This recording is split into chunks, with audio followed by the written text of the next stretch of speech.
¿Puede un hombre vivir sin honor? La escena de hoy nos transportará al siglo XI en España, en un comentario de la película cuyo protagonista es el gran actor norteamericano Charlton Heston, y en un film donde se podría decir que este señor se encuentra en su elemento. Esta es una película para las apasionadas y para los entusiastas del cine épico y de aventuras, y donde veremos el estilo de vida de la Edad Media, con sus castillos, sus murallas, sus reyes y caballeros, en medio de marcadas diferencias sociales.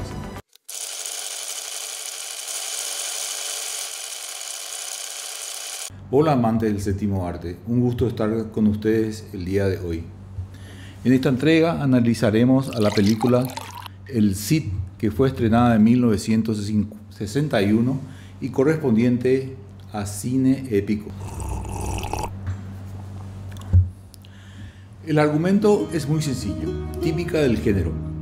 Se trata de un héroe que en la búsqueda de la paz decide llevar un modo de vida un poco distinto de la generalidad. Un caballero llamado Rodrigo Díaz, personaje histórico que había nacido en Vivar, en el norte de España, y llamado el Cid campeador por sus enemigos, se vuelve envuelto en los avatares políticos entre sus propios compatriotas y en las guerras entre cristianos y musulmanes que habitaban la parte sur de la península ibérica en aquellos años. En ese trajín de defender a España de una invasión de los almorávides, se ve con la necesidad de salvaguardar su honor y el amor de su vida. Además, estoy enterado de que cuenta con remakes que citaremos más adelante.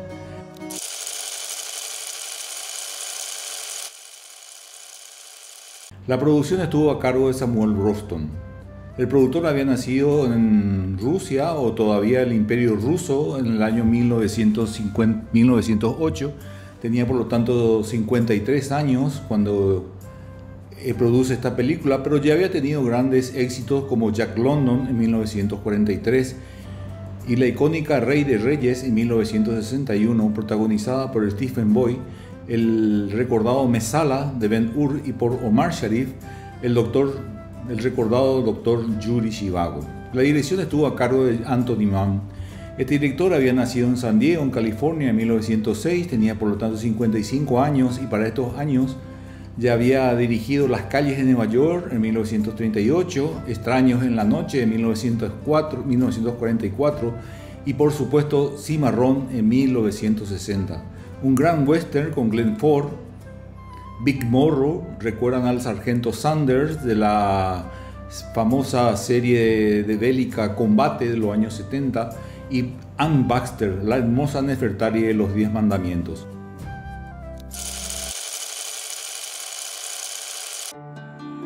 La música estuvo a cargo de Miklos Rozsa.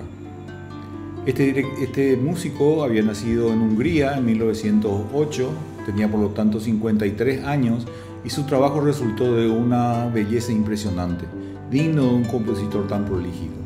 Ya al inicio de la película, esta cuenta con una obertura y en ella el espectador se puede dar cuenta de la calidad de la música. Pues, no está todo mal. Ya al inicio de la película, esta posee una obertura y en ella el espectador se puede dar cuenta de la grandiosidad de la música, pudiendo apreciar toda la hermosura de los acordes, remarcando el carácter épico del género. Creo yo que en muy pocas oberturas han logrado semejante éxito.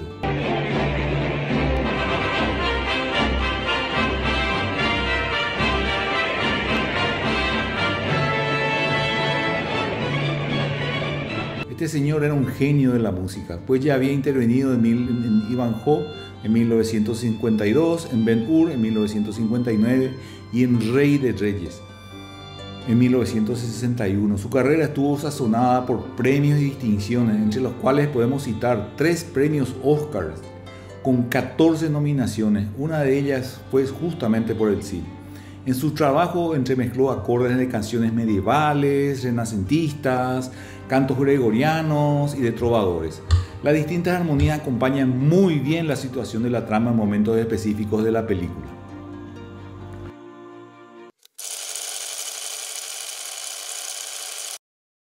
El guión estuvo a cargo de Ben Bassman, Frederick Frank y Philip Jordan. De estos 3 escritores, hablemos de Philip Jordan. Había nacido en Chicago en 1914, tenía 47 años, ya había intervenido en Tambores de Guerra en 1951, El hombre de Laramie en 1953, Cuando ruge la marabunta en 1954 y en la icónica Rey de Reyes en 1961. Su guión podemos decir que se supone está basado en un libro del siglo XII llamado El Cantar del Mío Cid, que narra la vida del personaje, pero los guionistas yo creo se tomaron muchas libertades y según del lado con que se mire estas licencias pueden ser graves o no. A mi modo de pensar y recálculo, esta es solo una opinión mía, esto no está bien ni está mal porque amigas y amigos, aquí estamos hablando de arte y no de un documental biográfico sobre la vida del Cid. Esto también se puede dar mucho en la literatura. Recordamos por ejemplo aquel libro El Código Da Vinci, donde muchos lectores se olvidaron de que se encontraban frente a un libro de ficción. Eso sí, considero que el acto desencadenante del conflicto de la trama es muy poco creíble dadas las condiciones que se desarrollaban los conflictos entre cristianos y musulmanes en esos años. Pero la escena se interpreta en su momento justo y sirve perfectamente para proporcionar al espectador un ejemplo muy acabado del carácter del protagonista. En escenas posteriores se quiere hacer notar al público que para el protagonista el valor del honor había que defenderlo, aunque a veces esta labor traiga aparejados sacrificios, desamores y penurias, celebrando la valentía, la lealtad y la determinación de hacer frente a las adversidades, típico de lo que llamamos en estos tiempos todo un héroe.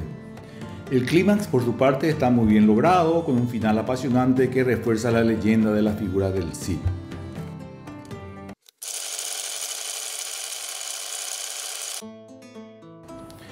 La fotografía estuvo a cargo de Robert Krasker. Había nacido en Perth, en Australia, en 1913, tenía 48 años y es considerado un maestro de la luz y de las sombras, en escenas de interiores, siendo algunos de sus trabajos objeto de estudio en escuelas de cine de todo el mundo. En 1950 ya había ganado un Oscar a la mejor fotografía en blanco y negro por su trabajo en El tercer hombre, película realizada por Laurence Olivier con Orson Welles, Trevor Howard y Alida Valli, sobre un guión de Graham Greene. Esta película será objeto de análisis en una entrega posterior de este canal.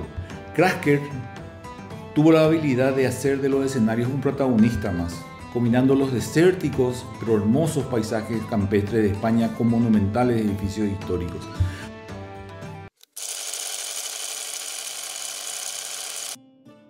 Los protagonistas podemos hablar que fueron muy acertados por los responsables del casting. Como protagonista tenemos a Charlton Heston, que interpretó a Rodrigo Díaz. Heston había nacido en 1923 en Illinois, tenía 38 años cuando realizó esta película. Ya poseía para entonces la experiencia suficiente en film de este género, teniendo en cuenta que para estas fechas los roles protagónicos de Judá, hijo de Ur, en Ben-Hur, y en 1959, y como Moisés en los 10 mandamientos de 1956. Su actuación en el Cid fue sólida, de acuerdo a su experiencia y de acuerdo a su reputación de maduro intérprete de papeles de carácter épico. También hay que decir que el guión no exigía muchas escenas de fuertes exigencias tentativo, pero estoy seguro que Heston lo hubiera realizado con eficiencia.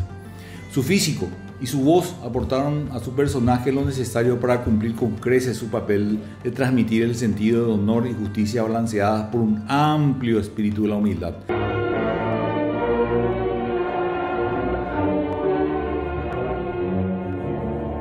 No. Dejadle libre. Todos me tacharán de débil. Pronto seréis rey. Comportaos ya como tal. Cualquiera puede matar, pero solo el rey puede perdonar la vida. Su arco de personaje es muy rectilíneo, inicia su papel demostrando gran interés en el cumplimiento de sus deberes como vasallo castellano y sigue así durante toda la película. Sophia Loren, la protagonista femenina, interpreta a Jimena Gormaz. Su papel fue inicialmente propuesto para la española Carmen Sevilla, que era la favorita del productor, ya que habían trabajado juntos interpretando a María Magdalena en Rey de Reyes. Pero Carmen, de una belleza extraordinaria, rechazó el mismo y este le fue dado a Sophia Loren a solicitud de Anthony Mann, cuya esposa era otra española llamada Sara Montiel por aquellos años. Sofía había nacido en 1934 en Roma, tenía 28 años, solamente 28 años, cuando llegamos a la interpretación del Cid. Su vida actoral se inicia en 1953 con Aida, pasando en años posteriores incluso a interpretar en 1958 a Cleopatra en Alberto Sordi. Su filmografía es asombrosa. Filmó con grandes del cine como Alberto Sordi y Vittorio De Sica, que la llevó a producir varias veces. Actuó bajo la batuta de directores como Dino Risi y junto a actores ya de renombre como Marcello Mastroianni. En 1961 ganó un Oscar a la mejor actriz por su trabajo en Dos mujeres. Su interpretación en el Cid fue sólida y sencilla, pero igual que Heston, el guión no prevía de ella escenas ni líneas con grandes exigencias, donde la estrella podía mostrar todo su potencial interpretativo, pero su arco del personaje es muy interesante. El arco del personaje, porque ella debía moverse entre dos sentimientos, el amor y el odio. Pero la Loren fue capaz de transmitir esa dualidad a través de una fuerte presencia en pantalla, donde su belleza y elegancia llenaba la escena. A pesar de la diferencia de edades, con Heston estuvo de acuerdo con las circunstancias. El antagonista fue llevado muy eficientemente por un gran actor italiano llamado Ralph Ballon. Este señor había nacido en Tropea en 1916, tenía 45 años, ya para estas fechas había filmado Arroz Amargo en 1949, La Violetera en 1958, Dos mujeres en 1960. Realizó su papel en forma excelente y estuvo muy bien logrado de dotarlo de fuerza y carácter para transmitir como la Loren la dualidad de sus sentimientos. El amor que sentía por Jimena, que lo llevó a realizar actos donde se jugaba incluso su honor e integridad, y el resentimiento cargado de admiración que se sentía por el Cid. Me atrevo a decir que el mismo papel en manos de otro actor con menos carácter tal vez hubiera pasado desapercibido en la película, pero este no fue el caso de Ballon. Genevieve Page, Urraca de Zamora, la antagonista femenina, había nacido en París en 1927 y ya se inició en el teatro, que era su gran amor. En el cine ya había interpretado a Miguel Strogoff en 1956, Bella de Día en 1967. Un gran trabajo con un arco de personaje muy bien logrado al demostrar, igual que Ballon, la dualidad de sus sentimientos. El amor por Rodrigo y la envidia que sentía por Jimena, que era la dueña a toda prueba de su corazón. Tiene escenas memorables donde esta dualidad la supo interpretar de manera brillante pero sutil, dignas de un estudio más profundo de nuestras amigas que aspiran a la actuación. Una mención especial tenemos para John Fraser, que interpretó al rey Alfonso VI. Fíjense, su nombre en los créditos está después de Ballon y de Page, pero él se robó la película en muchas escenas. Su presencia llenaba la pantalla, ya que Fraser supo llenar su arco de personaje con maestría, dando una gran curva, mostrando a un joven monarca valiente hasta la temeridad, pero inseguro, envidioso, orgulloso y sintiendo en su corazón como él, como rey, probablemente no estaba a la altura de su noble vasallo. Tenemos idea de que existe una versión en dibujos animados muy interesante y muy bien realizada para observar con los niños y las niñas. Existe también una serie española de variedad crítica del mismo nombre, estrenada en 2020, de 2 temporadas y posiblemente se filme una tercera. En fin, les recomiendo observar la película dejándose llevar por los sueños de Rodrigo Díaz de Vivar. Y cada vez que lo hagan irán descubriendo cómo este ha llevado a transmitir en la pantalla la fuerza y el valor del honor, de la lealtad y el amor que supo inspirar el Cid campeador. Bien, eso es todo para esta entrega y será hasta la próxima escena de Cine Impreso. Si les agradó este encuentro, ya saben lo que tienen que hacer. Gracias, corten, se imprime.